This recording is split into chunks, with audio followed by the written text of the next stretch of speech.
우리가 공부할 때 컴퓨터에 파일이 만약에 폴더가 하나도 없으면 원하는 거 찾을 수 있을까요? 우리가 지금 보고 있는 목차가 바로 뭐냐면은 이런 거. 폴더에 폴더. 유찬 학생이 지금 책을 통해서 저라는 그리스 컨텐츠를 보죠. 내지는 로마라는 걸 보잖아요. 이 앞에는 뭐가 있냐면 이 뼈대가 존재하는 거예요. 이렇게. 그래서 이 책에서 뼈대를 분리해서 얘를 먼저 봐줘야 돼요. 얘를 보면은 뒤에 있는 스토리는 자연스럽게 따라가게 돼 있어요. 세계사 세계지를 정복해요.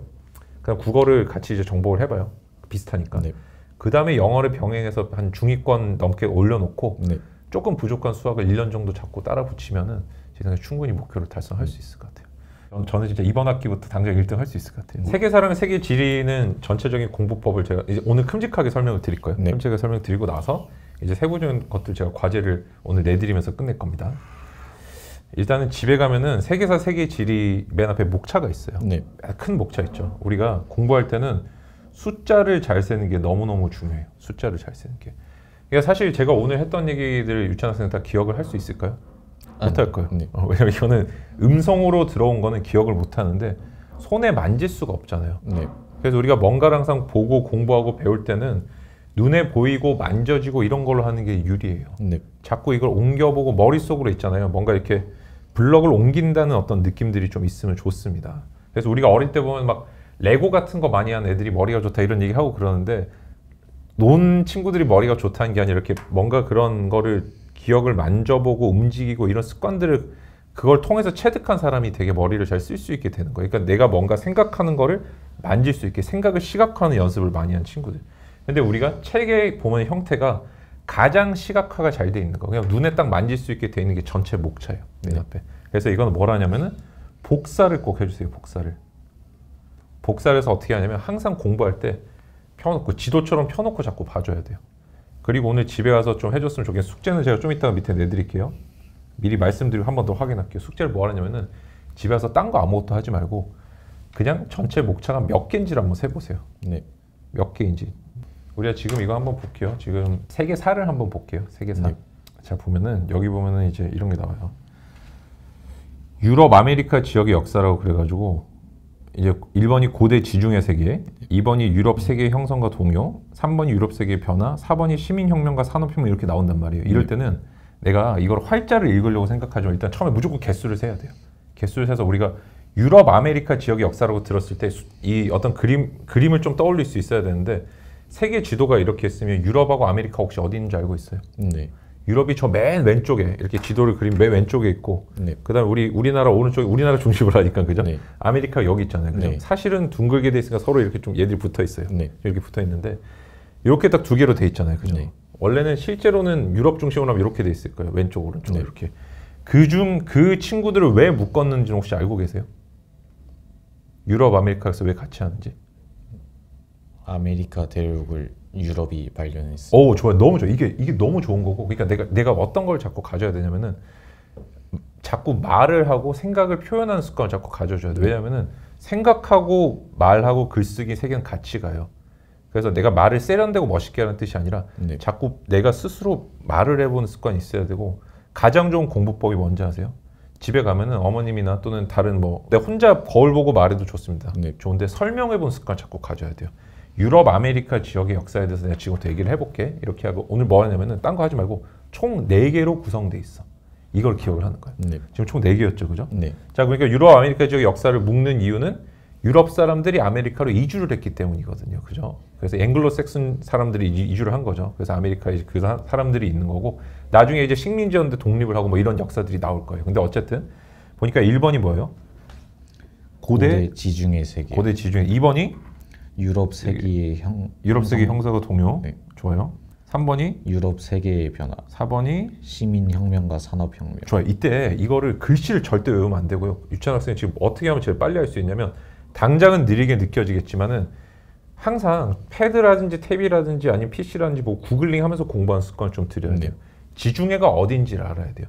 지중해라는 뜻은 땅에 둘러싸인 바다라는 뜻이에요. 땅, 중해 이 느낌 이미 알고 있죠. 그래서 여기쯤에 있구나. 고대 지중해에서 그리스는 어디 있지? 그래서 밑에 보면은 슬쩍 컨닝을 해보면은 그리스 세계 성립과 발전이라 그래서 우리 장화 모양으로 생긴 이렇게 이탈리아가 있거든요.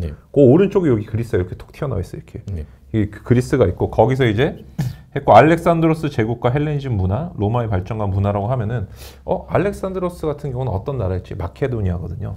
그리스로 치면은 이 약간 위쪽입니다. 마케도니아가. 그러다가 로마로 넘어왔어요. 그래서 우리가 머릿속에 고대 지중해 세계라고 했을 때는 그 장화 모양 근처에 있는 나라들을 좀 떠올릴 수 있어야 돼요. 이미지를 자꾸 그려주는 훈련을 해줘야 돼요. 머릿속에 항상 그래서 공부할 때는 활자를 가지고 공부한다는 생각을 하면 안 돼요. 활자라는 건 뭐냐면 이런 거예요. 자, 유찬 학생이 지금 어떤 컨텐츠, 제가 컨텐츠라고 해볼게요. 네. 저라는 컨텐츠가 있고 책이에요. 그러면은 유찬 학생은 뭐를 보죠? 책을 보죠. 네. 근데 이 뒤에 있는 걸 볼 수 있어야 돼. 뒤에 있는 걸. 자꾸 공부라는 건 이런 거예요. 활자에서 끊어지면 어떻게 되냐면은 그때부터 활자만 외우게 되고 뭐 이상 머리 글자 따서 외우게 되고 이것만 반복해서 보다 보면 다 날아가요. 그래서 오래 남고 제대로 된 공부라는 거는 자꾸 이 뒤에 있는 걸 봐줘야 된다. 자, 그래서 다시 한번 보세요. 그리스 세계의 성립과 발전이라 했을 때 뭐를 볼 수 있어야 된다? 이 활자를 뚫고 뒤에 있는 그리스를 찾아서 볼 수 있어야 된다는 거예요. 그래서 지도를 꼭 보면서 해야 돼요. 알렉산드로스 제국은 알렉산드로스 구글링을 해보니까 마케도니아네. 마케도니아는 그리스 위쪽이네. 이렇게 또 보면 되고 그냥 로마의 발전과 문화니까 그 옆에 있는 장화 모양의 나라구나. 네. 이게 떠올려고 좋아요. 이게 이제 지중해에서 출발한 거죠.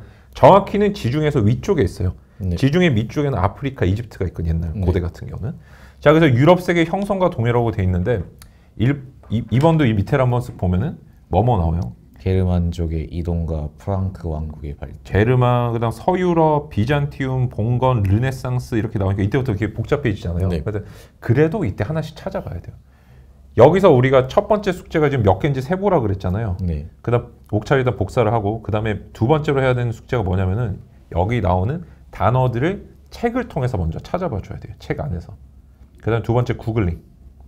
세계사, 세계 지리는 좀 묶여 있어요. 같이 묶여 있는데 그래서 무조건 지도도 하나 출력해 놓고 같이 보세요. 네. 지도를 출력해서 근데 빈 지도면 좋아요. 거기다 이름 써가면서 공부하면 진짜 공부하셔야 돼요. 그래서 지금까지는 이제 어떤 지도를 우리가 놓고 봤냐면은 그 유럽 지중해 있는 쪽에 그리스, 로마 지도를 봤어요. 그죠? 네.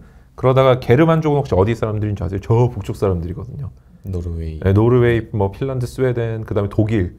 이 사람들이 이제 분화돼 가지고 원래 있던 사람들이 남아 가지고 북쪽에 새 나라를 건설했고 내려오면서 이제 그 서로마 제국 쪽으로 내려오면서 프랑크 왕국으로 되는 거거든요. 왜냐면은 이 원인은 또 훈족이라는 사람들이 막 달려와요. 돌골족인지 뭐 이제 되게 뭐 말들은 많은데 어쨌든 훈족이라 해서 아틸라라는 무서운 사람이 와가지고 게르만족을 막 칼로 찌르고 그러니까 다 도망쳐가지고 로마 제국을 붕괴시켜버려요. 우리가 살 데가 없다. 그래서 이제 내려온 건데 어쨌든 이런 스토리를 찾아보면 나온단 말이에요. 이것들 하나하나 보면서 내가 해야 되는 거는 이 속에서 뭐 게르만족의 이동의 원인은 뭐니 아틸란 이런 걸 외우는 게 아니에요. 서로마 제국은 뭐 400 몇 년의 멸망 이런 걸 외우는 게 아니라 지금은 스토리를 자꾸 짜야 돼요. 우리가 공부할 때 컴퓨터에 파일이 만약에 폴더가 하나도 없으면 원하는 거 찾을 수 있을까요? 아니에요. 그렇죠. 여기서 우리가 지금 보고 있는 목차가 바로 뭐냐면은 이런 거 폴더에 폴더. 잘 보세요. 유찬 학생이 지금 책을 통해서 저라는 그리스 컨텐츠를 보죠. 내지는 로마라는 걸 보잖아요. 이 앞에는 뭐가 있냐면 이 뼈대가 존재하는 거예요. 이렇게. 그래서 이 책에서 뼈대를 분리해서 얘를 먼저 봐줘야 돼요. 얘를 보면은 뒤에 있는 스토리는 자연스럽게 따라가게 돼 있어요. 네. 내가 예를 들어가지고 지금 게르만족의 이동과 프랑크 왕국의 발전이라는 걸 외웠다고 해볼게요. 제가 지금 설명해 볼게요. 그냥 게르만족이 이동하게 된 거는 훈족 애들이 침략을 해가지고 살 데가 없어서 내려가다 보니까 이제 로마가 조금 힘이 약해져가지고 서로마 지역을 점령했고 최종적으로 이제 그 뭐 용병이 서로마를 멸망을 시키거든요. 그 게르만 출신의 용병이 그렇게 해서 프랑크 왕국이라는 걸 만들고 이게 세 개로 또 갈라져요. 중, 동 이렇게 나눠지고 중프랑크가 현재 이탈리아가 되는 건데 이렇게 듣고 나면은 이거를 어딘가 지식을 붙이고 머리에 담아야 되는 폴더가 있어야 돼요. 모든 게 뭐다 프랑크 왕국과 게르만족이 그래서 게르만 프랑크 이것만 외우는 거예요. 이걸 외우면 뭐가 된다? 이걸 통해서 뒤에 있는 지식들이 이렇게 딸려 나오는 거죠. 이렇게 아시겠죠? 그래서 책을 텍스트에서 자꾸 목차를 분리해내고 뒤에 있는 컨텐츠를 봐주는 훈련을 자꾸 해주세요. 자, 그래서 이제 전체적인 스토리 이런 식으로 쭉 만들면은 그래서 비잔티움 제국이 뭐야 물으면 바로 튀어나와야 돼요. 서유럽 봉건사회가 뭔지, 서유럽은 어디고 봉건사회가 뭔지 하나하나 다 알 수 있어야 돼요.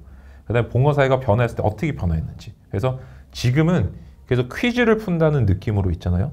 여기에 써 있는 애들이 퀴즈라고 생각해 주세요. 퀴즈 문제예요. 그래서 누가 나한테 물어본다고 생각을 해볼게요. 그래서 유찬 학생한테 유럽 세계가 변화를 했는데 신학로를 개척했고 유럽의 교역망이 확장되는데 무슨 뜻인가요?